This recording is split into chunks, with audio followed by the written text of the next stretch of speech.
pada pasta semen itu dikurangi sehingga beton kita lebih kuat menghadapi lingkungan yang asam. Nah, yang ketiga kasus yang kita temukan itu adalah paparan terhadap air gambut terus-menerus. Di lingkungan gambut itu banyak saluran-saluran terbuka karena untuk lingkungan gambut itu kan banyak air yang tergenang untuk menghindari misalnya pada saat air mengalir dengan cepat ya hujan dan seterusnya itu tidak menimbulkan banjir. Nah, saluran-saluran terbuka ini cukup banyak dan lumayan juga kalau rusak gitu biaya yang dikeluarkan untuk memeliharanya. Kalau dilihat di sini permukaan saluran ini cukup banyak yang keropos ya dan agregat sudah mulai terlihat.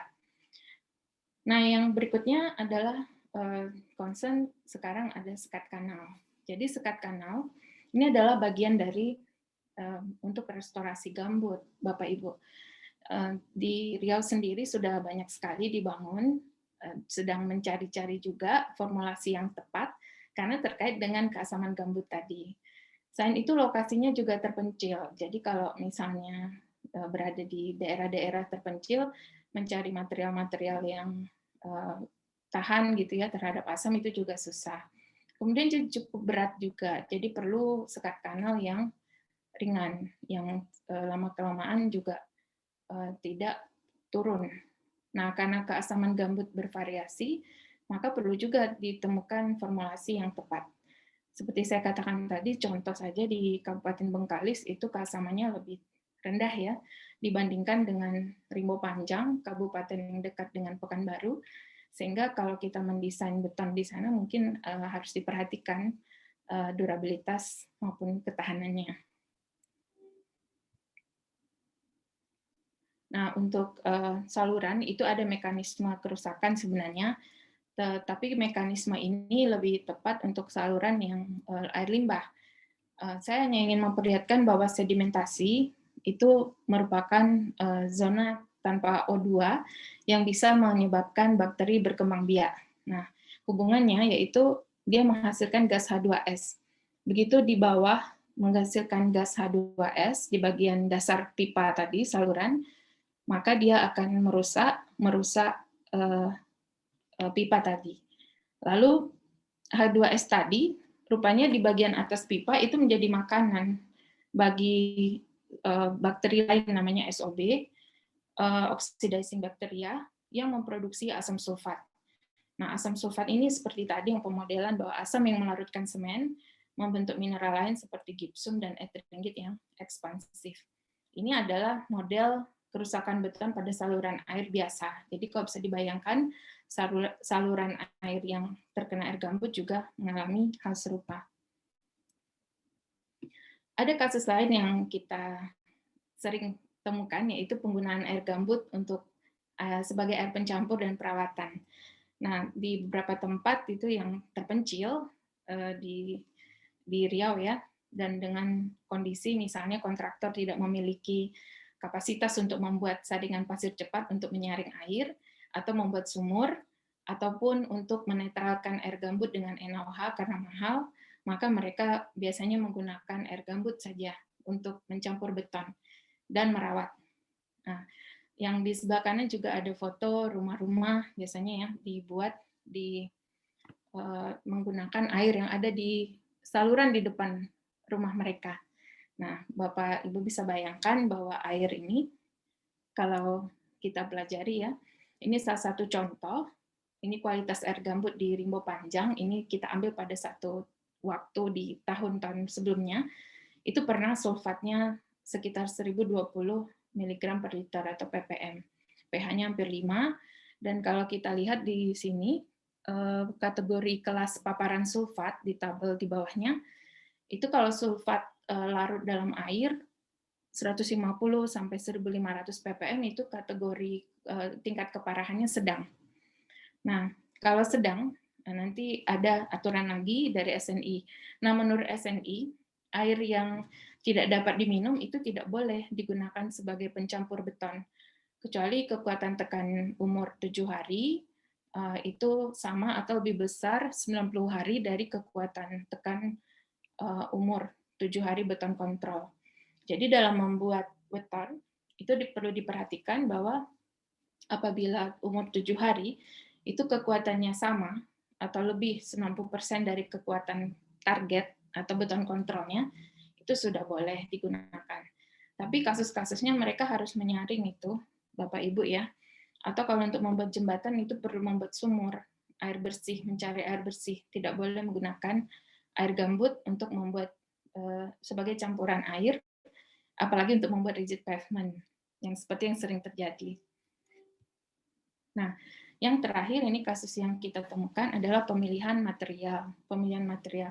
Ini adalah saluran drainase terbuka, Bapak Ibu. Ini adalah contoh paling ekstrim, kurang dari 5 tahun umurnya, berada di Kabupaten Bengkalis, sudah rusak, tidak terlihat lagi selimut beton, tidak terlihat bentuk salurannya, kemudian terjadi korosi, beton baja, korosi beton, tidak ada selimut, bajanya juga sudah lepas. Nah, pada saat itu kita diskusi, ternyata material yang dipilih adalah material ordinary Portland cement, jadi OPC. Memang OPC pada awalnya itu kan selalu tipe 1 ya, kuat gitu ya. Tapi sebenarnya untuk tempat-tempat seperti ini perlu ada treatment khusus gitu. Nah, contohnya kalau seperti ini kan sudah harus pakai Portland composite cement yang ada silikat. Kenapa? Karena semen itu terhadap lingkungan agresif itu ada ukuran kinerjanya. Misalnya kita lihat di sini di air ya, semen Portland itu kinerjanya baik, ya semen tan sulfat baik ya karena air pH-nya 7 normal. Sedangkan di asam lemah seperti gambut itu semen Portland kinerjanya buruk dan semen tan sulfat itu malah sangat baik. Akan tetapi untuk mendapatkan semen tan sulfat itu sulit juga Bapak Ibu untuk kontraktor menengah ke bawah ya. Biasanya kontraktor besar yang bisa memesan atau mengorder semen tan sulfat ke pabrik semen dan kemudian bisa menggunakan dalam jumlah besar. Oleh karena itu alternatif bisa jadi semen silikat tadi yang di sebelah kanan yaitu semen PCC atau kita tambahkan limbah agroindustri. Nah, kembali tadi ke tabel yang tadi ukuran sedang ya. Jadi klasifikasi kelas keparahan sulfat sedang itu persyaratan minimum dari SNI 2847 ini mengenai durabilitas itu persyaratan minimumnya kuat tekan 28 MPa Bapak Ibu. Selain itu kita juga sebaiknya menambah pozolan untuk berjaga-jaga ya jika terjadi kerusakan dan durabilitas tidak tercapai. Jadi 28 MPa itu adalah kuat tekan minimum. Nah, ini masuk ke tahap 3 yaitu teknologi beton. Nah, kami mencoba cara yang sederhana mungkin ya. Jadi kita menggunakan limbah saja untuk meningkatkan durabilitas. Katakanlah yang membangun nanti ada masyarakat, ada kontraktor sedang, kecil, dan seterusnya. Jadi limbah di sini pada awalnya agak sulit dulu didapatkan, tapi dengan bertambahnya kebutuhan misalnya pembangunan PLTU di Riau, maka dihasilkan abu terbang, kemudian yang sudah lama kita punya yaitu abu sawit itu banyak sekali terdapat di PKS ya. Kemudian kita ingin membuat 3 macam beton sebenarnya emang propose itu. Jadi kita teliti ini yaitu beton blended, beton high volume, kemudian geopolimer dan geopolimer hybrid. Jadi kita berusaha mengoptimalkan penggunaan limbah industri untuk meningkatkan durabilitas beton di lingkungan gambut. Yang perlu Bapak Ibu ingat bahwa abu sawit, abu sekam itu adalah biomasa, limbah biomasa, sedangkan abu terbang itu limbah mineral. Jadi kinerjanya akan berbeda.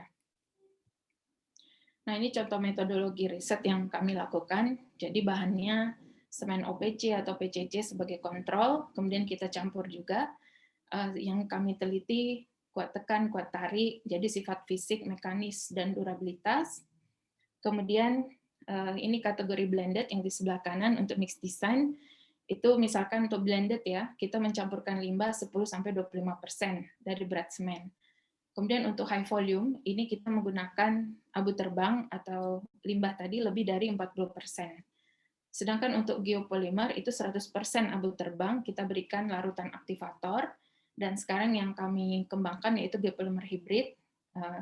Itu geopolimernya 70-85% dengan aditif OPC 15-30%. Lain-lain kita lakukan perawatan itu ada di lab, di dalam kontainer, atau langsung di kanal untuk kasus in situ. Sedangkan di lab ini biasanya precast, jadi kita bikin, lalu kita rendam umur 28 hari, lalu kita letakkan di kontainer. Dan kita juga karakterisasi serta lakukan uji karakterisasi SCM-ADX, FTIR, dan tampak visual. Jadi Bapak Ibu mungkin karena hari ini waktunya sangat sempit gitu ya, jadi yang saya ambil hanya yang sederhana saja, kuat tekan, kuat tekan. Ini yang pertama kita lihat di sini adalah beton blended, kita menggunakan abu sawit yang direndam di kanal.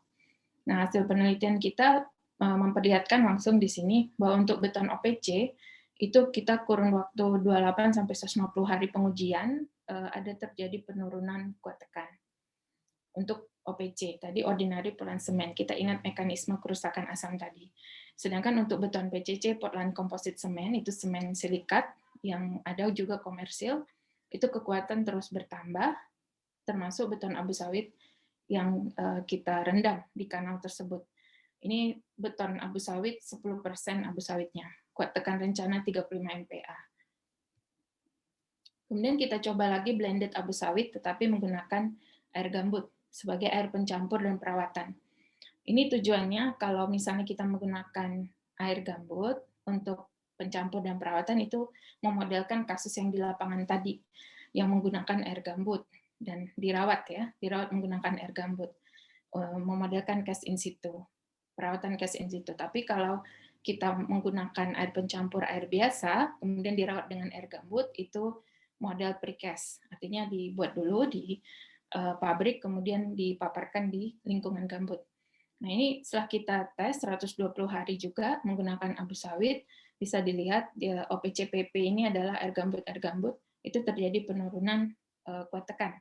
Sedangkan yang abu sawit itu cukup baik ya kinerjanya, dan yang abu sawit di gambut juga cukup baik. Ini karena ada yang disebut tadi pengurangan CA, kemudian reaksi pozolanik yang menambah kekuatan apabila berada di lingkungan agresif seperti ini. Kemudian kita ke beton high volume. Beton yang banyak sekali fly ash-nya, lebih dari 40%. Ini yang kita gunakan adalah 50% dan 75%. Kenapa kita pakai yang sangat ekstrim? Jadi ceritanya Bapak Ibu ini memang kuat tekan rencana pun rendah ya, nggak sampai 20 MPa. Ceritanya begini, bahwa di Riau itu banyak industri-industri yang memiliki fly ash selain PLTU. Selama ini biasanya mereka hanya menghamparkan atau menimbun fly ash-nya dan kebanyakannya di daerah gambut gitu. Ada yang menggunakan juga untuk pondasi jalan, padahal seharusnya diolah dulu, diolah meskipun dengan menggunakan 25% semen, maka sebenarnya kekuatannya cukup baik. Seperti di sini ini memang indikasi awal ya, sampai 28 hari kita rendam di air gambut, bisa kita lihat bahwa high volume fly ash yang di sebelah kiri ya grafiknya ini terus meningkat meskipun kita ganti semennya 50-75%. Kekuatan pasti rendah, tetapi lebih baik daripada kita langsung menimbun fly ash di gambut, kemudian kita gunakan sebagai lantai kerja dan seterusnya. Nah, untuk geopolimer, Bapak Ibu, geopolimer yang asli 100% abu terbang, dengan aktivator itu kita belum berhasil membuat betonnya, jadi kami masih sampai di mortar. Nah, untuk mortar ini kita coba mortar geopolimer abu terbang dan geopolimer abu sawit. Tadi saya sudah katakan abu sawit itu biomas ya, biomasa, kemudian abu terbang ini mineral. Jadi begitu kita rendam di gambut hampir 6 bulan, mortar saja kekuatannya lebih dari 17,5 MPa umur 28 hari, maka dapat kita lihat yang geopolimer abu sawit itu terus menurun ya kekuatannya. Karena dia terus terurai, memang kurang kuat geopolimer abu sawit, kemudian direndam lagi di gambut. Sedangkan beton OPC memang naik kekuatan, kemudian terus mengalami penurunan, tetapi yang cukup stabil ini naik turun adalah geopolimer abu terbang. Jadi secara umum dia lebih stabil dibanding geopolimer abu sawit. Karena tadi abu terbang itu mineral, ya, jadi lebih kuat ikatan geopolimer yang dibuat. Nah, selanjutnya adalah geopolimer abu terbang hibrid. Ini yang kami kembangkan sekarang, Bapak Ibu ya.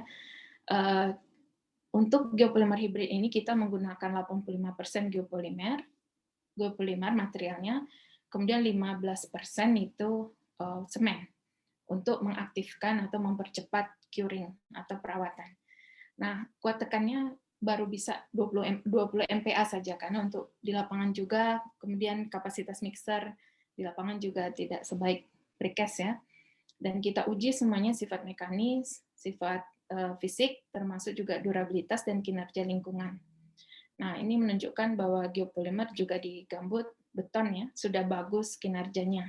Nah, peningkatannya lebih baik ya dibandingkan OPC. Dan kita sekarang masih terus melakukan pengujian ini dengan memvariasikan aktivator, memvariasikan jumlah semen, kemudian menguji kinerja lingkungannya, Bapak Ibu. Karena kalau ini bisa diaplikasikan, maka mikroorganisme yang beragam tadi seharusnya tidak rusak atau hilang variasinya atau keberagamannya di lingkungan gambut. Seperti yang kita tahu, abu terbang itu memiliki logam-logam berat atau heavy metal seperti Pb, Cd, Zn, Cu, Cr ya, yang berbahaya bagi lingkungan gambut. Apabila kita stabilisasikan dengan geopolimer hibrid sesuai dengan peraturan KLHK, maka ini bisa digunakan dan bisa dimanfaatkan oleh industri maupun juga masyarakat. Nah, key point jadi beberapa masalah struktur meliputi daya dukung tanah rendah, mudah mampat, kadar organik tinggi, kadar asam yang rendah, kadar asam tinggi tetapi pH rendah ya, dan selalu ada paparan air gambut, kemudian ada penggunaan air gambut sebagai air pencampur dan perawatan, pemilihan material yang tidak tepat, ya, spesifikasi rendah, seharusnya misalnya K28 MPa tapi dibuat K175, itu pun tidak seragam, dan sehingga menyebabkan rusak dan mudah terjadi korosi pada tulangan dan beton.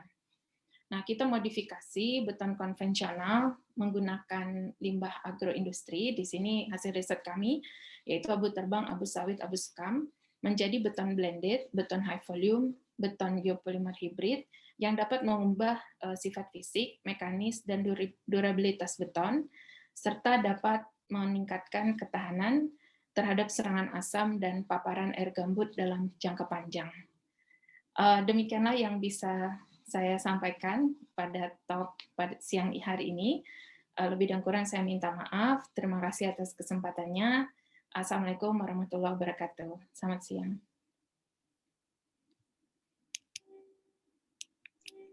Dengan izin, saya ingin stop share. Sebentar. Terima kasih Ibu Monita atas presentasinya.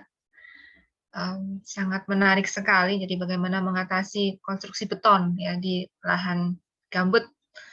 Baiklah Bapak Ibu dan adik-adik mahasiswa semuanya yang ada di sini, kita masuk ke sesi diskusi. Tadi saya lihat di chat sudah ada beberapa yang masuk, kemudian ini juga ada Pak Novianto ya, ada Pak Novianto yang raise hand. Tadi saya list ada sebentar, ya ini Pak Novianto. Tadi di chat juga, dipersilakan Pak Novianto untuk menyampaikan pertanyaan secara langsung. Ditujukan kepada siapa dan silakan.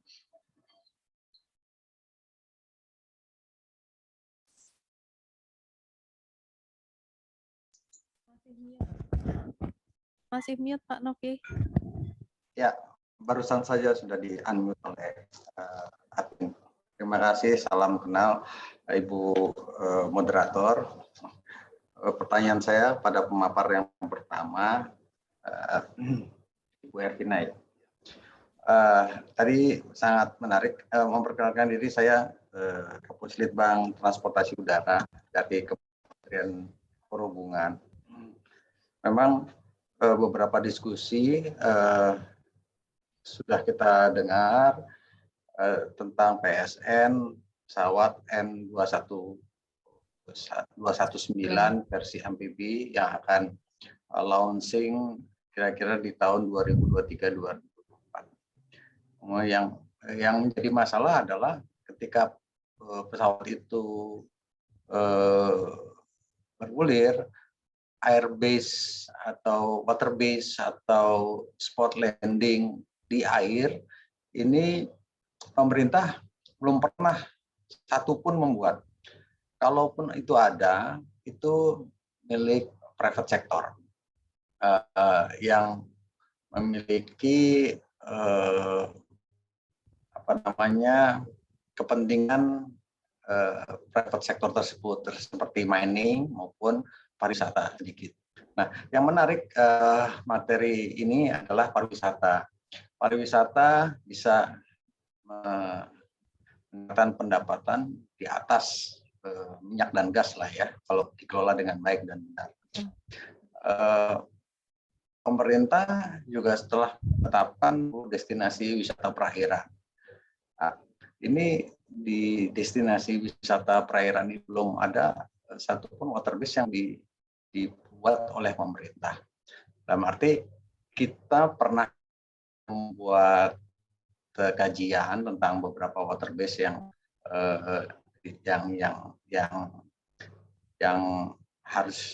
pernah dari tujuan wisata itu, namun besaran dananya tuh belum pernah ada yang mengukur. Kalau landasan kan jelas, harga tanah sekian, kemudian dikuasai oleh siapa. Kalau air perairan itu dikuasai oleh siapa, kemudian nanti pengelolaannya bagaimana.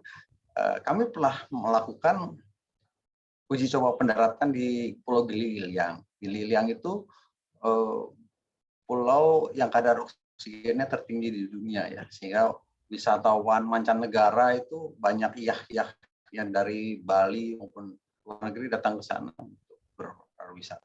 Nah, kalau kita bangun waterbase, kita membangun waterbase waktu itu dengan floating kit masyarakat swadaya. Jadi masyarakat membuat swadaya dengan disambung-sambung oleh papan. Nah, sebagai yang kami tidak ahli dalam bidang infrastruktur tersebut, makanya kami bertanya, kira-kira pembangunan waterbase atau spot landing itu memakan biaya berapa sih? Kalaupun murah, nantinya bisa dijadikan alternatif pembiayaan gitu, baik crowdfunding yang sekarang lagi tren maupun pembiayaan lain dikerjasamakan antara pemerintah daerah dengan sektor swasta ataupun KPBU dan lain sebagainya. Ini sangat menarik, tetapi masyarakat kan tidak tahu berapa sih pembangunan ini menghabiskan. Saya kira demikian. Terima kasih, Bu. Terima kasih Pak Novi. Ini sinyal-sinyal untuk ini riset baru ya Bu Ervina. Iya, betul. Bu Ervina mau langsung ditanggapi atau mengumpulkan beberapa pertanyaan yang lain? Boleh saya langsung tanggapi saja ya? Oke, siap. Ya, terima kasih Pak Novianto. Salam kenal juga. Terima kasih ini Bapak berkenan hadir di sini. Jadi kalau memang harga tersebut belum pernah kami teliti memang Pak, tetapi arah ke depannya memang ke sana. Nah, di sini sangat tergantung banyak hal terkait dengan, jadi masing-masing daerah akan berbeda-beda tergantung kepada kondisi arusnya, kemudian kelandaian pantainya. Nah, ini banyak yang perlu diteliti. Nah, kemarin berapa kali saya mengajukan penelitian di kampus ya terkait dengan hal tersebut untuk perencanaan waterbase ini. Beberapa kali terpental, artinya ya itu tadi, karena PRN kita, jadi prioritas riset nasional itu masih ke arah vehikelnya, ya mobil listrik dan sebagainya, sehingga begitu dibagi gitu ya, ada transportasi. Nah, yang didahulukan selalu adalah riset-riset yang terkait dengan hal-hal tersebut. Nah, ini nanti saya sendiri sedang berusaha untuk mencari pola-pola kerjasama mungkin dengan Pemda untuk masalah pendanaan riset, karena itu berarti perlu ada pengukuran ya untuk di masing-masing daerah terkait dengan kekuatan arus, pola arus dan sebagainya.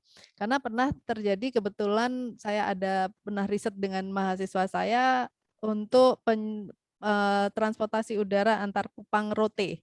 Nah, sebelum ada schedule penerbangan, di sini selalu difasilitasi oleh pesawat charter. Nah, saya coba bilang ke mahasiswa saya, coba deh diteliti apabila pesawat charter tersebut tetapi pesawat karena masih ada ferry ya, jadi ada pilihan moda transportasi lain. Nah, tetapi ferry ini bulan Desember sampai Februari mereka tidak beroperasi karena arus lautnya tinggi, sehingga transportasi udara berapapun harganya akan dibeli. Nah, selama 3 bulan itu dengan harga tiket yang sangat mahal tersebut dan selalu penuh laku, nah itu kalau misalnya dijentreng, istilahnya bahasa Jawanya itu apa ya, kalau kita distribusikan untuk biaya operasional untuk bulan-bulan berikutnya seperti apa, dan ternyata bisa dilakukan penerbangan terjadwal. Nah, setelah tesis selesai kok ya kebetulan Pak Jokowi kemudian memutuskan ada penerbangan terjadwal antara Rote dan Kupang, karena di situ daerah wisatanya memang bagus sekali. Nah, berdasarkan dari hal ini kita tidak bisa kemudian, karena masing-masing lokasi itu mempunyai karakteristik alam yang berbeda-beda. Ini mungkin itu tadi Pak Novi, perlu ada suatu penelitian lanjutan yang terkait dengan masalah tersebut, termasuk juga ketersediaan bahan dari pulau-pulau yang seperti saya simulasikan tadi di daerah Halmahera Selatan yang memang cukup cantik pulau-pulaunya. Saya belum pernah ke sana sih Pak Novi. Ya, saya melihat dari ini itu, wah ini sesuatu yang perlu dikembangkan. Saya rasa itu akan sangat menarik. Demikian Pak Novi. Nanti kalau ada hasilnya saya akan kabari lagi Pak Novi. Saya kembalikan ke Bu Dini. Oke, terima kasih Bu Ervina. Demikian Pak Novi, mungkin nanti kalau ada riset-riset tentang field ini, Bu Ervina pasti siap untuk mengatasinya. Terima kasih Pak Novi sudah berkenan hadir dan memberikan tanggapan dan pertanyaan untuk sesi ini. Kemudian saya akan masuk ke pertanyaan kedua tadi dari Pak Dwi Siswahyudi ya. Pak Dwi Siswahyudi itu di chat itu menanyakan ke Bu Ervina, jadi banyak tempat wisata yang berlokasi dengan penguasaan milik perhutani, dan dalam peningkatan kunjungan wisata, kemudian infrastruktur transportasi, perlu untuk adanya sinergi. Namun Pemda dan investor masih terkendala adanya regulasi. Mungkin poinnya bagaimana peningkatan kunjungan wisata dan kemudian pembangunan infrastruktur transportasi itu nanti terkait dengan regulasi-regulasi yang ada di masing-masing Pemda, Bu Ervina. Pertanyaan dari Pak Dwi Siswahyudi. Pak Dwi Siswahyudi. Ya, terima kasih Pak Dwi. Memang di sini perlu ada semacam istilahnya sosialisasi ya, potensi dan mungkin juga sukses story dari beberapa kabupaten yang berhasil meningkatkan pendapatan daerahnya dari sektor pariwisata, itu perlu kita kembangkan. Nah, kebetulan sebenarnya di ITS ini ada pusat kajian yang terkait dengan pengembangan daerah ya, BUMD istilahnya ya. Bu Fatma mungkin bisa lebih menjelaskan nanti terkait dengan pusat kajian yang ada di ITS tersebut. Nah, di sini dengan menyampaikan sukses story terkait dengan pariwisata yang dikembangkan oleh Banyuwangi, ini ya, seperti mereka mengangkat adanya Blue Jazz di Ijen, kemudian Tour de Ijen, ini skalanya internasional tanpa menggunakan dana APBN, dan ini menjadi skala internasional yang sudah diperhitungkan eventnya tiap tahun. Nah, di sini artinya tidak bisa juga semua daerah kemudian menyatakan bahwa saya juga akan mengembangkan pariwisata. Nah, ini perlu ada kajian apakah memang potensinya, pertama potensinya itu memang sudah betul-betul bisa mendatangkan revenue yang besar atau tidak. Nah, ini mungkin bisa dengan cara kita bekerja sama dengan para pemuda di daerah setempat untuk apa ya istilahnya para pemuda itu menjadi endorser dari wisata-wisata yang ada di daerah masing-masing. Nah, ini mungkin bisa dilakukan semacam lomba atau seperti apa dari Kominfo untuk menyajikan kegiatan pusat-pusat wisata yang ada di masing-masing daerah. Nah, apabila ini kemudian terlihat banyak followernya atau lihat komennya seperti apa, nah mungkin baru kita ada step tahapan untuk berbicara atau peninjauan terhadap regulasi daerah, karena tidak mungkin suatu regulasi itu akan berubah tanpa adanya suatu alasan-alasan yang kuat. Nah, saya rasa di sini perlu ada kerjasama berbagai pihak ya Pak ya, tidak bisa kita melakukan segala sesuatunya sendiri. Nah, ini sangat-sangat saya rasa dengan adanya jaringan internet dan jaringan medsos yang sudah cukup kuat ini mungkin bisa itu mendukung kegiatan-kegiatan promosi ataupun membentuk suatu organisasi yang bisa bertukar pikiran untuk membangun daerah masing-masing melalui sektor pariwisata. Dan saya harap di sini saya yakin juga ya OWSD ini menjadi salah satu media untuk para peneliti wanitanya. Mungkin Bapak bisa di daerah mungkin ada peneliti-peneliti para wanita yang mungkin juga punya kompeten atau punya minat yang kuat terhadap pengembangan wisata daerah. Mungkin sementara baru itu Pak Sis yang bisa saya sampaikan dengan keterbatasan informasi yang ada di saya. Ya mungkin ini Bu Ervina lanjut sambung sejalan dengan yang tadi yang disampaikan di chat itu dari Bapak Aji ya. Oh iya. Ya, jadi ada holding, ada Kemenpar dan pengelola bandara untuk menaikkan traffic growth-nya, jadi sehingga bisa menarik kunjungan orang ke berbagai destinasi wisata, sejalan dengan yang tadi disampaikan oleh Bu Ervina. Ya, baik, ini ada yang bertanya lagi dari Bapak Subarkah Raisen ya. Dipersilakan Pak Subarkah. Masih mute. Terima kasih. Assalamualaikum warahmatullahi wabarakatuh. Ibu-ibu, para serikandi sains dan teknologi ini saya lihat. Perkenalkan, saya nama Subarkah dari UII, Teknik Sipil UII. Mungkin Mbak Monika itu yang kenal satu alma mater dengan saya. Pertanyaan saya ke Bu Ervina, yang kebetulan juga kenalkan Bu Ervina mungkin pernah berkontak dengan mahasiswa S3-nya yang dari Libya ya Bu Ervina. Oh iya betul Bapak. Iya, saya yang membimbing di laboratorium. Oh iya, aspal ya. matur nuwun sangat ini ya, sudah salam dibantu. Iya, sudah berhasil alhamdulillah. Alhamdulillah. Pertanyaan saya ke Bu Ervina ini tadi terkait dengan jaringan transportasi yang nampaknya tadi lebih banyak ketertarikannya di bidang pariwisata. Ya. Saya agak menggeser saja karena ini juga penting menurut saya kaitannya dengan transportasi laut tadi ada tol laut dan sebagainya di awal kebijakan pemerintah kan itu yang dibesarkan beberapa 20 tahun yang lalu, tahun 2000 tepatnya itu pada awal ketika ada desentralisasi Bu, sedang digalakkan sehingga kanwil-kanwil itu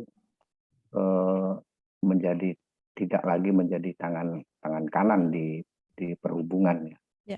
Di daerah, tapi menjadi otonomi daerah sehingga itu menjadi kewenangan kepala dinas ya. Nah, kaitannya dengan transportasi dan jaringan itu yang saya lihat dan saya pernah juga terlibat di proyek Sturit di Pantai Utara Bu Ervina ya tahun 2000-an. Itu sudah didorong dengan sangat kuat dari perhubungan dari proyek perhubungan itu yang kebetulan saya ikut di konsultan asing itu yaitu transportasi laut yang kita tahu Bu, di jalan di Pantura, ini Pantura Bu ya, di sekitar Jawa Tengah yang paling banyak menderita dari transportasi darat untuk khusus angkutan barang komoditi. Banyak sekali kan itu kerusakan-kerusakan yang besar. Nah, Betul. Pada waktu itu didorong untuk transportasi misalnya dari antar pelabuhan itu pelabuhan laut ya. Jadi misalnya di Tanjung Mas, Tanjung Perak, kemudian ke Tanjung Priok itu kok tidak terlihat hasilnya untuk ditingkatkan mengurangi transportasi darat yang kerusakannya juga luar biasa, overweight-nya juga luar biasa begitu. Walaupun ada jembatan timbang yang kita tahu semua itu ya, tidak terlalu efektif lah begitu. Nah, saya tidak mengerti perkembangan yang sekarang Bu, bagaimana dari kalangan peneliti juga mengarahkan ke situ, terutama analisis biaya ya. Jadi benefit cost ratio yang diperbandingkan antara angkutan darat, terutama barang Bu. Jadi kalau untuk angkutan ringan sih tidak banyak pengaruhnya. Ini mohon nanti juga dikomentari barangkali riset yang diarahkan di ITS juga. Kalau perlu nanti bersama-sama dengan UI juga bisa kita berkolaborasi lebih lanjut. Itu ke Bu Ervina. Kemudian ke Ibu Bonita. Jadi mungkin saya panggil Mbak Bonita saja ya. Iya. Masih mengenal mungkin. Masih dengan ingat. UI, masih ingat ya. Ya. Ini Alumni satu UI hal ya. lagi Bu. Ya. Iya. Pertanyaannya adalah begini, karena tadi menyinggung masalah limbah mineral ya Bu ya. 3 tahun yang lalu di daerah Jambi dengan power plant yang menggunakan batu bara. Menggunakan batu bara itu memang kaya akan limbah fly ash. Nah ini kan utamanya dengan yang dikatakan Ibu tadi, keunggulan dari fly ash yang itu merupakan limbah mineral, itu adalah kandungan silika. Nah pada waktu itu penelitian dilakukan hubungannya dengan pemanfaatan limbah sekaligus mengubur limbah lah begitu ya, mereuse ya limbah itu. Kebetulan proyeknya ada kaitannya dengan KLHK di Jakarta. Saya berkali 2 kali kalau tidak salah presentasi di situ. Nampaknya untuk limbah ini memang agak lain dengan yang Ibu sampaikan tadi hubungannya dengan rawa ya. Tapi ini mungkin saya ingin mendorong riset-riset lanjutan yang kaitannya dengan limbah, karena mereka juga punya persoalan itu di limbah itu bagaimana cara membuang. Sementara KLHK ada syaratnya, tidak bisa menimbun begitu saja, menghampar begitu saja. Itu tidak boleh karena itu akan merusak lingkungan. Nah, pertanyaan sekaligus juga mungkin riset kolaborasi antar perguruan tinggi yang kemungkinan juga bisa kita jalin gitu Bu. Untuk pemanfaatan ini, pertanyaan saya itu adalah seberapa besar ya penggunaan limbah mineral tadi, fly ash tadi, di dalam produksi beton yang dengan berbagai variannya tadi, kemudian juga mungkin pemanfaatannya. Ya, saya pernah meneliti itu untuk digunakan yang berhasil itu untuk stabilisasi tanah itu tidak begitu efektif, penyedotan limbah tadi artinya pemanfaatan. Tapi yang untuk semen ini nampaknya cukup lumayan karena bisa menaikkan cukup besar ya. Cuma sejauh ini masih belum dimanfaatkan oleh pabrik semen sebagai bahan campuran mineral. Nah itu mohon nanti juga dikomentari, kan Ibu banyak daerah-daerah yang menggunakan power plant yang menggunakan batu bara ya. Mohon itu ditanggapi. Terima kasih. Mohon maaf kalau terlalu panjang. Assalamualaikum warahmatullahi wabarakatuh. Waalaikumsalam. Terima kasih Pak Subarkah ini memberikan inspirasi penelitian yang ide-ide penelitian baru Pak. Sangat berterima kasih atas tadi pertanyaan dan masukannya. Monggo dari Bu Ervina atau Bu Monita dulu yang mau menanggapi. Izin saya dulu ya, Bu. Silakan. Ini. Baik, matur nuwun Pak Subarkah. Memang di sini antara transportasi untuk barang dan pariwisata itu mana yang lebih dulu diutamakan? Nah, ini di sini ada dua hal yang berbeda kalau menurut saya. Jadi kalau di transportasi pariwisata itu adalah kita dalam rangka ingin mempercepat atau kemudian menghidupkan ekonomi dengan lebih cepat lagi, sedang untuk transportasi barang itu sebenarnya sesuatu hal yang menjadi suatu kebutuhan dasar. Nah, di sini kebetulan ada Bu Ninit, nanti Bu Ninit dari Kaleb Logistik di Teknik Industri mungkin nanti bisa menambahkan apa yang saya sampaikan ya Bu Ninit ya. Baik, nih di sini untuk transportasi barang memang dulu saya sudah melihat bahwa memang arahnya rencananya adalah harus dari port to port. Tetapi kondisinya sekarang aksesibilitas ke port itu apabila misalnya daerah industrinya, pabriknya ataupun daerah akhir destinasi dari barang tersebut adalah tidak atau jauh dari port, itu akan menambah travel time. Kemudian yang menjadi basic ini pertimbangan juga saya melihatnya adalah bahwa kalau dengan harus dimasukkan ke pelabuhan, ada proses perpindahan moda yang kalau barang Waktu ya. itu bukan hanya waktu Pak, kecenderungan untuk ada hilang barang dan sebagainya itu kontrol security-nya masih lemah kita. Sehingga mungkin para pelaku industri agak apa ya, ragu gitu kalau memang harus terjadi perpindahan barang. Nah, untuk beberapa daerah yang mungkin masih bisa diakses oleh truk, biasanya itu truknya itu langsung masuk ke kapalnya, dan kemudian di kapal itu kemudian diteruskan. Seperti kalau di India itu langsung truk-truknya itu naik ke jaringan kereta api gitu, terus kemudian dibawa ke ferry daerah. ya, Roro gitu ya. Ya, betul. Roro. Nah, dari hal itu mungkin untuk menjaga agar barang itu tidak ada pengurangan atau kehilangan dan sebagainya, itu akan lebih mudah kalau dibawa dengan truknya. Nah, itu memang menjadi suatu kendala dari kami para peneliti transportasi karena banyak hal-hal yang perlu dipertimbangkan. Mau Bu Ninit untuk transportasi logistik mungkin Ibu berkenan menambahkan mungkin sampai sejauh mana risetnya di lab Ibu. Bu Ninit. Mungkin maaf tadi Bu Ninit juga sedang mungkin sedang uji ini. Baik, mungkin nanti saya sampaikan Pak Subarkah dari teman-teman yang terkait penelitian logistik nanti. Ya. Terima kasih Bu Ervina, topiknya semakin berkembang. Ya, tambah seru. Salah satu keuntungan dari pertemuan di dalam seminar itu memang mengembangkan riset. Betul. Banyak ide riset dan kesempatan untuk berkolaborasi. Yes. Mungkin Bu Dini sendiri risetnya mesti di-share loh. Lain kali Bu. Bu Dini ini orang transportasi juga Pak Subarkah. Oh iya. Salam kenal Bu. Ya. Salam kenal Pak, saya dari Unsud Pak. Oh iya, Sudirman ya, Jawa Tengah. Oke, terima kasih. Monggo Bu Monita. Baik, terima kasih. Salam hormat Pak Subarkah. Tadi saya sama-sama. langsung, dosen saya.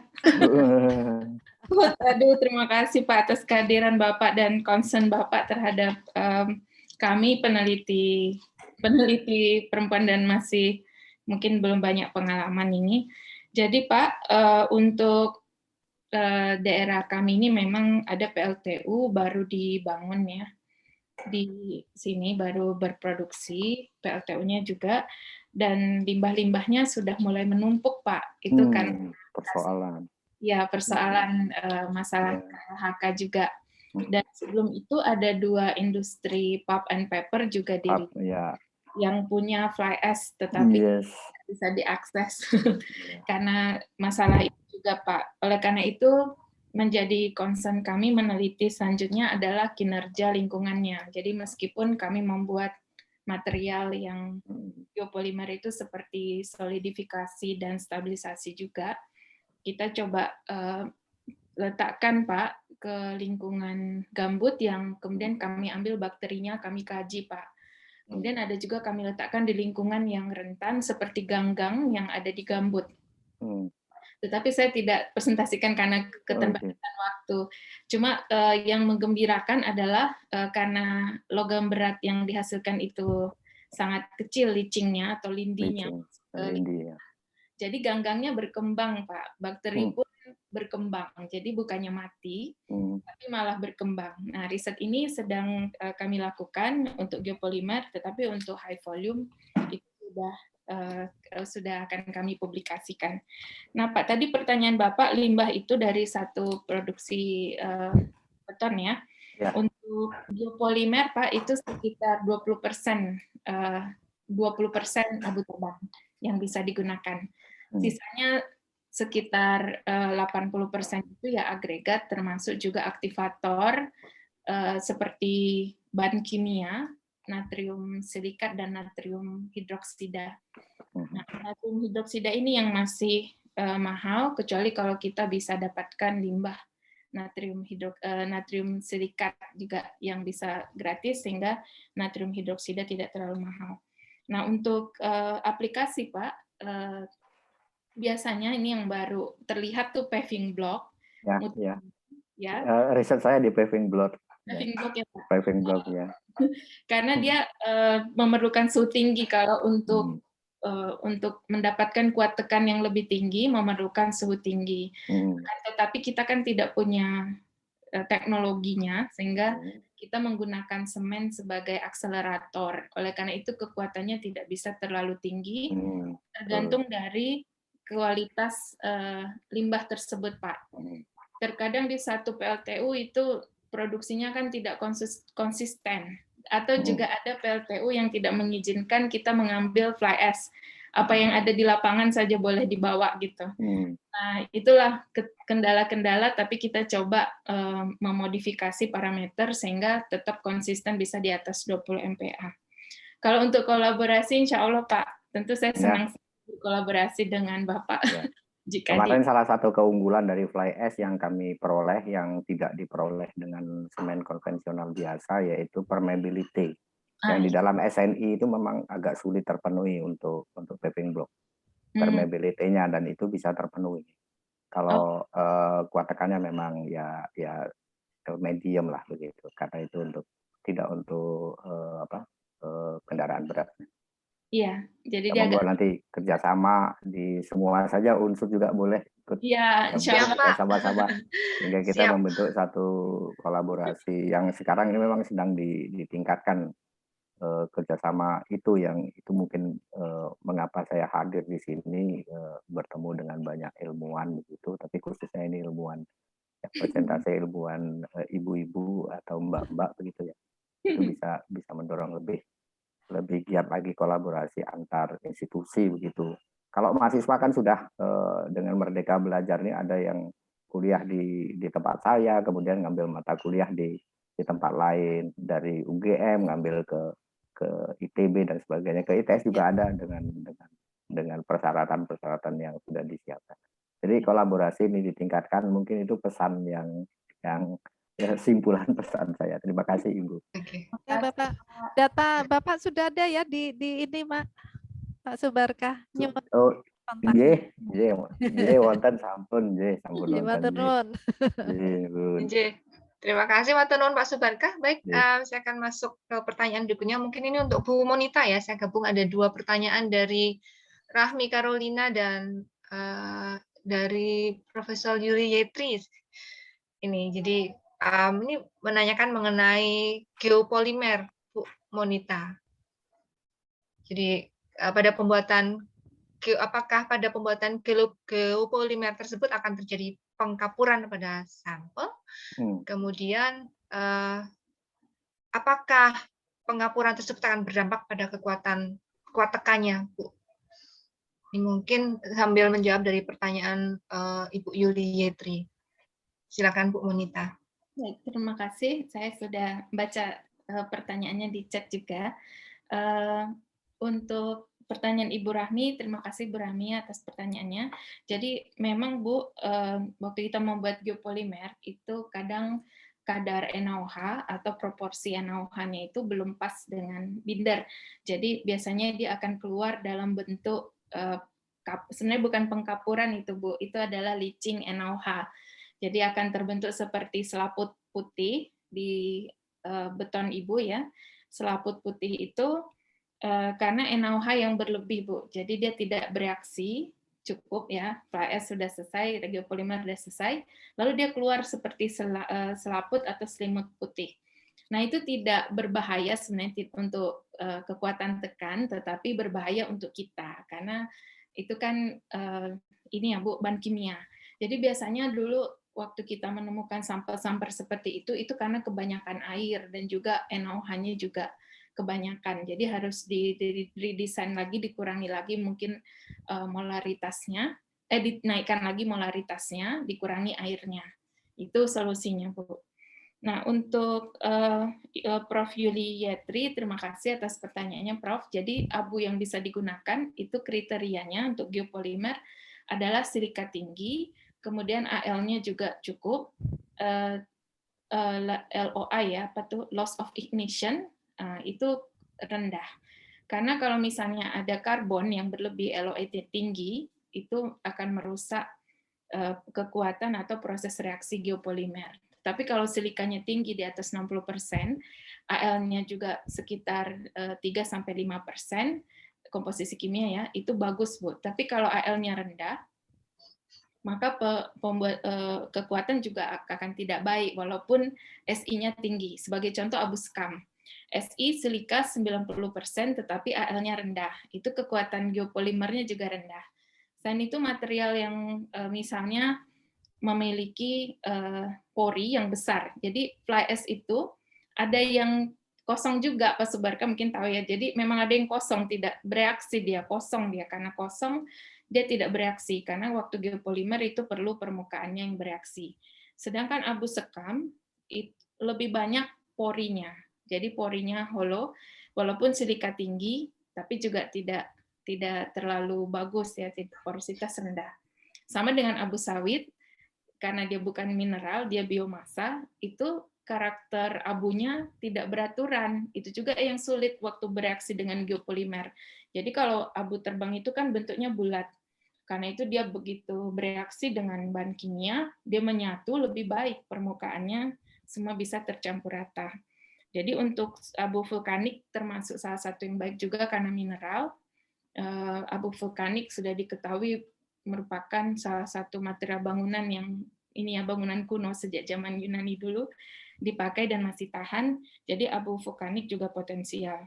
Yang lain-lain Bu, limbah misalnya akan kita coba geopolymer sludge, limbah geotermal itu juga banyak di Jawa ya.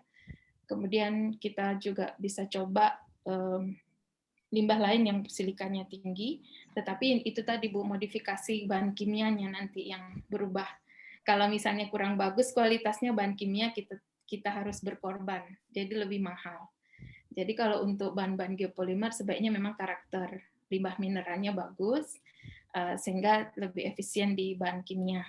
Itu saja mungkin jawaban dari saya. Terima kasih Bu Dini, makasih Prof. Yuli dan Bu Rahmi. Terima kasih sekali Bu Monita, terima kasih tadi Ibu Yuli Tri, kemudian satu lagi dari siapa tadi? Penanya satunya lagi, saya kok lupa. Oh ya, mohon maaf Bu Rahmi. Ya, mungkin waktu kita sampai jam 15 sebenarnya, tapi ada satu mungkin ini bonus ya. Ini sangat menarik pembicaraannya. Tadi saya baca dari sebentar, ada 3 pertanyaan, maaf kalau kelewat saya, dari Ibu Rosa. Jadi untuk Bu Ervina mungkin ini untuk pertanyaan terakhir. Untuk pertanyaan yang lainnya mungkin ibu-ibu narasumber bersedia untuk share kontak ataupun bisa email atau nomor WA sehingga para penanya nanti bisa bertanya langsung, atau bagaimana nanti kalau bersedia. Mungkin bisa disampaikan di fasilitas chat-nya.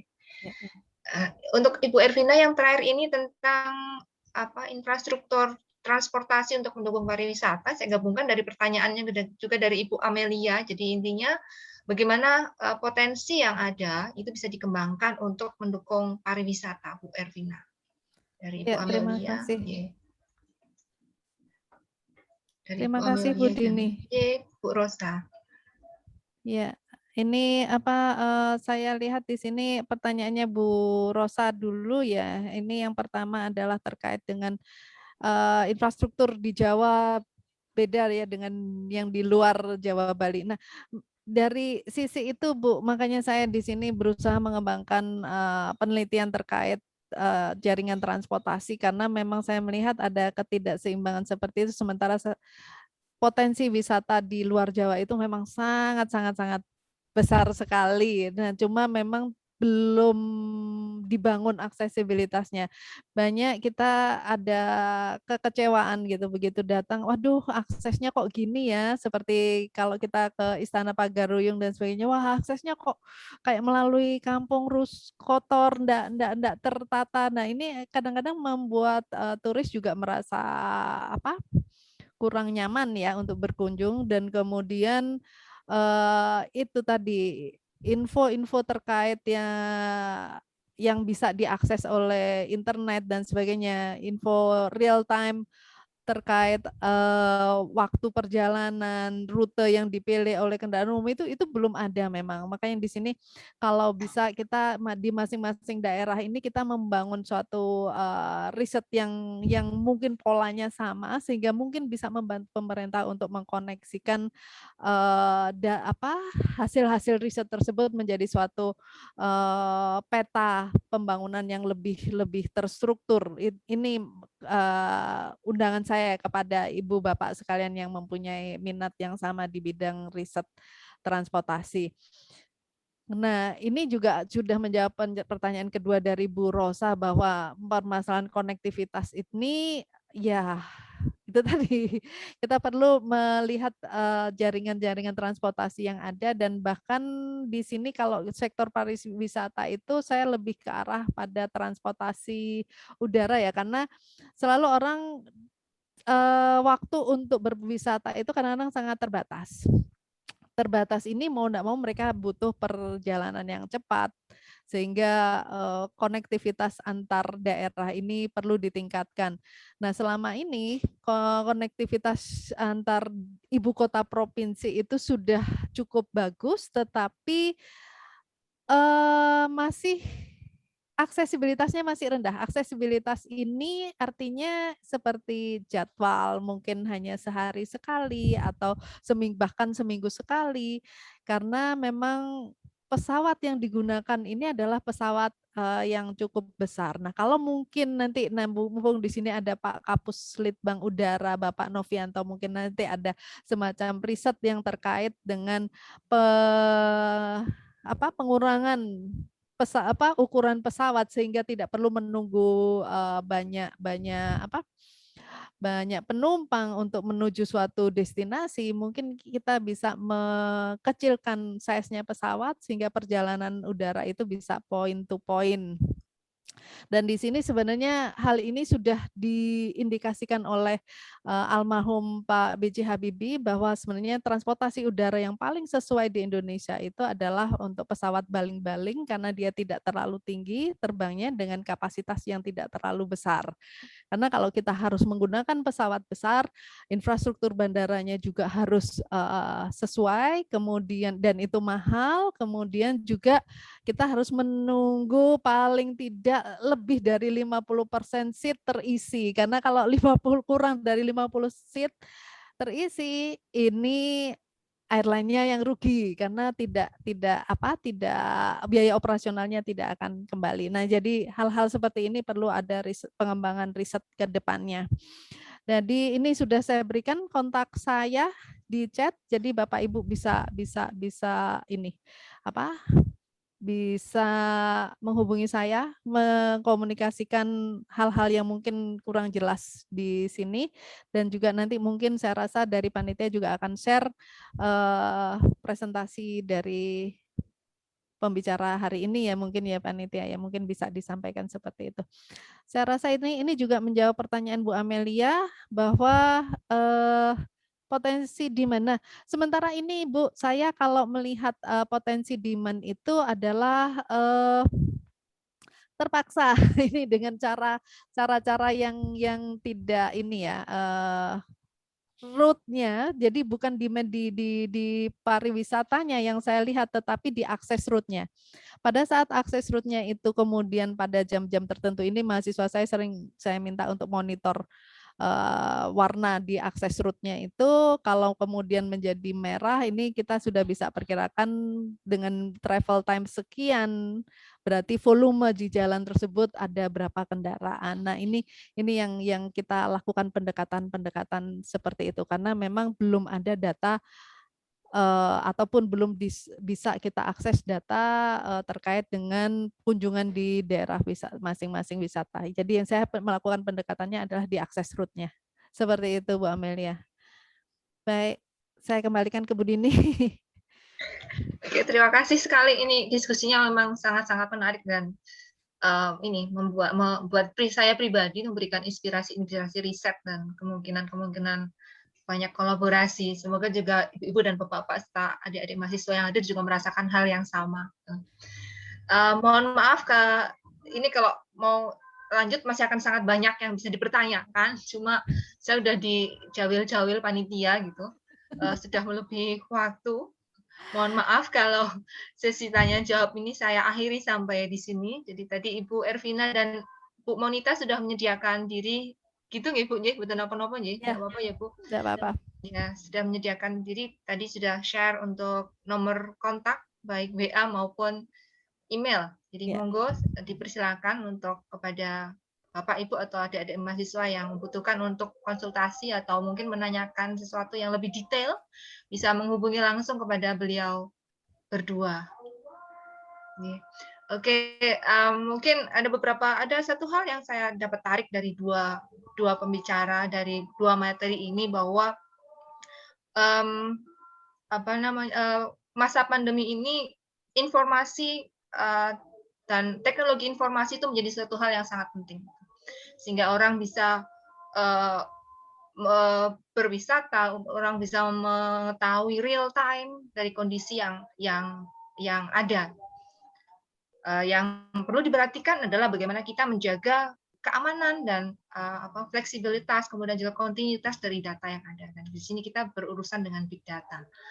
Kemudian juga satu lagi bahwa semua potensi yang ada masalah yang ada di sekitar kita, kita bisa upayakan menyelesaikan masalah tersebut dengan potensi yang bisa kita pakai dengan pengembangan riset secara kolaboratif. Begitu. Selanjutnya kita akan mengikuti penyerahan token untuk pemateri kepada Ibu Presiden OAST Indonesian Chapter. Dipersilahkan. Terima kasih Bu Dini ya. Luar biasa ya tadi diskusinya. Terima kasih banyak Bapak Ibu yang sudah berkenan hadir. Pada kesempatan ini saya ingin memberikan apresiasi terhadap dua narasumber kita. Kepada yang pertama, apresiasi kepada Ibu Ervina, Insinyur Ervina Ahyudanari ME PhD ya, yang sudah berkenan untuk sharing ilmunya di acara OAST Indonesia Talk Series. Kami dari OAST Indonesia mengucapkan banyak terima kasih kepada Bu Ervina yang telah menjadi pembicara hari ini. Di foto dulu ya Bu. Ya. Terima kasih sudah diberi ruang untuk share. Oke, terima kasih Bu Ervina, luar biasa. Bapak Ibu silakan, Bu Ervina tadi sudah menyampaikan di chat ya nomor yang bisa dihubungi dan juga mungkin email ya.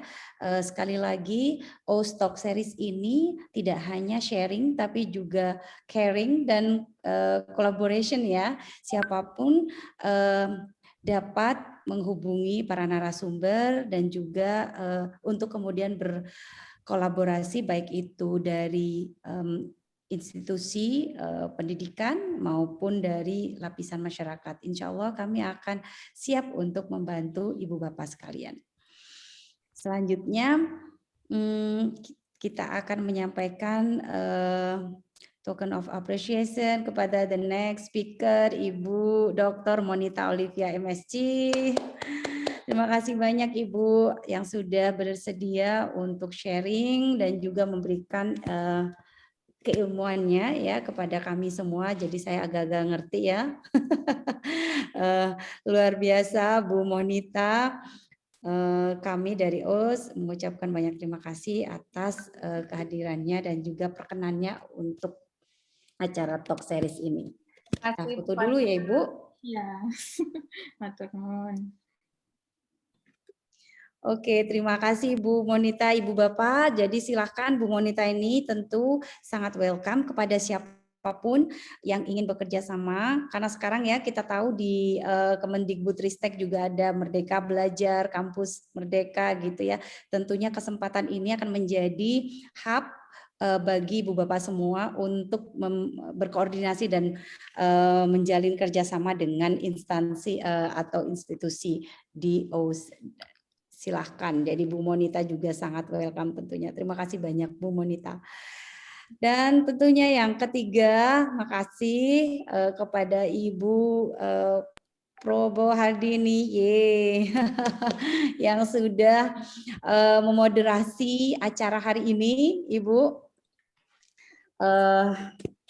Bu Hardini ini juga teknik sipil ya Bu ya? Ya, teknik sipil Bu. Jadi cocok banget ya. Transportasi saya. Transportasi. Kita senyum dulu Bu untuk difoto sama tim.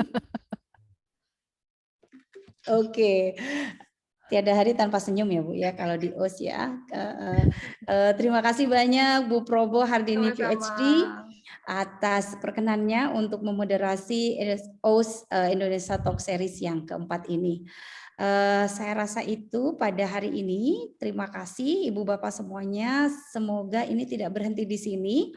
Jadi akan ada kerjasama ataupun ada kolaborasi dari berbagai pihak kepada narasumber. Saya pikir itu adalah goal line dari talk series ini. Terima kasih. Assalamualaikum warahmatullahi wabarakatuh. Waalaikumsalam warahmatullahi wabarakatuh. Terima kasih buat semuanya. Baik, selanjutnya mungkin Bu Hardini, ini ya kita sesi foto bersama dengan semua peserta ya. Silakan Ibu Bapak untuk membuka talknya, untuk membuka kameranya.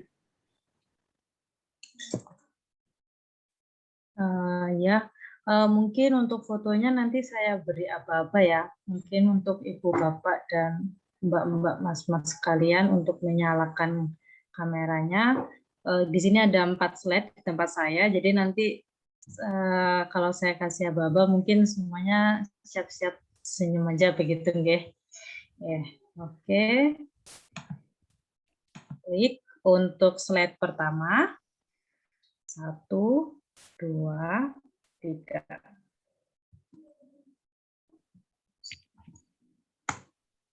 Baik. Kemudian untuk slide kedua. 1, 2, 3.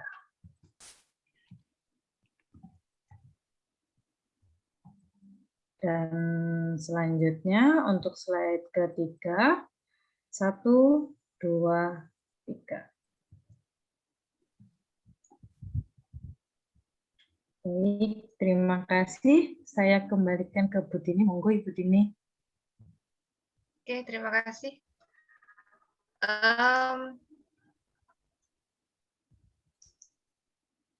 Ya, Bapak, Ibu, dan adik-adik mahasiswa, para hadirin semua yang hadir, acara OS Talk Series diselenggarakan setiap bulan dan akan menghadirkan perempuan-perempuan berprestasi pada bidangnya masing-masing. Untuk next event, untuk Talk Series kelima pada bulan September, akan dihadirkan Profesor Yulia Yetri dari UNAN. Ya, terima kasih sudah di-share. Untuk waktu dan pelaksanaannya, silakan simak terus informasi-informasi dari kami. Bisa diakses juga melalui medsos dari OS, dari os.idn dari Instagram. Jadi untuk tepatnya tanggal berapa, kemudian nanti topiknya apa, silahkan ikuti terus informasi dari kami. Bapak dan Ibu bisa mendaftar menjadi anggota OWS Chapter Indonesia, dan keanggotaannya ini akan dibedakan menjadi 2. Mungkin ini adalah OWS Indonesia, jadi untuk keanggotaannya, untuk membership itu bisa dibedakan menjadi 2. Untuk yang full member, jadi untuk yang master dan PhD, kemudian ada yang disebut sebagai affiliate, kami menyebutnya sebagai affiliate member untuk yang lulusan S1. Dan untuk persyaratannya untuk full member itu adalah perempuan, kemudian S2, S3 atau profesor dalam sains dan social science, ini untuk yang full member. Kemudian yang di luar requirement ini nanti akan masuk ke affiliate member, dan keanggotaan kami bersifat free membership fee, jadi gratis, tidak dipungut biaya apapun untuk pendaftarannya dan untuk kegiatan di dalamnya. Untuk registrasi bisa diakses dari web kami di owsd.net/user/register. Demikian. Kemudian berikutnya ada pengumuman dari Ibu Ritmalini ya tentang buku berjudul Jejak Merdeka Perempuan Peneliti Indonesia. Dipersilakan Ibu Leni. Baik, terima kasih Bu Dini. Jadi, Assalamualaikum warahmatullahi wabarakatuh. Selamat sore, ibu-ibu semua, ibu-ibu hebat yang ada di sini. Apa kabar? Jadi untuk bapak-bapak yang sudah hadir, terima kasih sudah hadir juga ya, bapak-bapak. Jadi baik, tapi ini khusus pengumuman untuk anggota OS. Jadi ibu-ibu ini kita berencana akan mengadakan penulisan buku secara bersama dengan judul Jejak Merdeka Perempuan Peneliti Indonesia. Nah, buku ini belum ditulis, jadi kita masih akan menulis buku ini bersama-sama.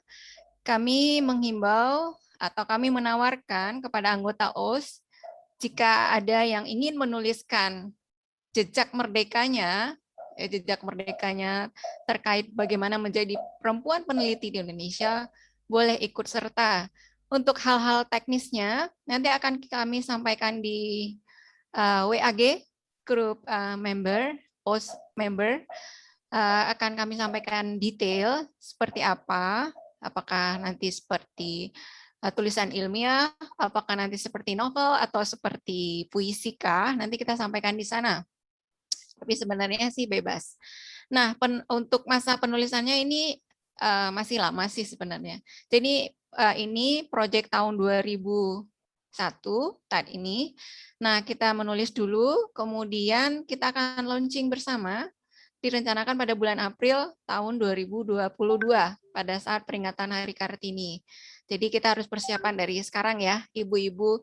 Ini walaupun masih sekian bulan, tapi kalau tidak ditulis, mungkin nanti juga akan buru-buru nulisnya. Mohon menulis dari sekarang, J, bagi yang ingin berpartisipasi di dalam menulis buku ini. Nah, kami ingin encourage ibu-ibu yang ada di sini, kenapa sih kita harus menulis buku? Katanya kalau kita menulis buku itu, kita bisa memperkuat daya ingat. J, sama ya. Jadi menulis buku membantu untuk mengasah daya ingat. Kita sudah paham lah ini ya. Kemudian bisa mengabadikan gagasan. Kita bisa menulis gagasan kita di buku ini. Kemudian yang ketiga adalah bisa branding. Jadi bisa branding diri sendiri melalui tulisan-tulisan yang akan kita launching di buku ini. J, ibu-ibu OS yang hebat di sini, kami sangat menunggu partisipasinya untuk bisa menulis bersama buku Jejak Merdeka Perempuan Peneliti Indonesia. Baik, terima kasih. Bu Dini, silakan dilanjut. Oke, terima kasih Bu Leni, sangat menarik nih. Dibuka untuk semua anggota OS ya Bu ya. Para hadirin, demikian acara Talk Series keempat kita sudah selesai. Saya memohon maaf atas segala kekurangan dalam saya memandu dan memoderatori acara yang besar dan sangat menginspirasi ini. Pandemi memang masih ada, tetapi semangat harus tetap membara. Jadi mari kita isi kemerdekaan ini dengan segenap kemampuan yang kita punya demi jaya dan majunya penelitian di Indonesia. Terima kasih kepada para pembicara, terima kasih kepada Ibu Presiden, terima kasih kepada semua panitia, dan yang terutama terima kasih atas kehadiran Bapak, Ibu, dan adik-adik mahasiswa dalam acara yang hebat ini. Sampai bertemu dalam O-Stock Series kelima yang akan datang. Tuhan serta dengan kita semua. Selamat siang, selamat sore. Siang, sore. Terima kasih Terima semuanya. kasih semuanya. Warahmatullahi wabarakatuh. Oke, yang mau ramah tamah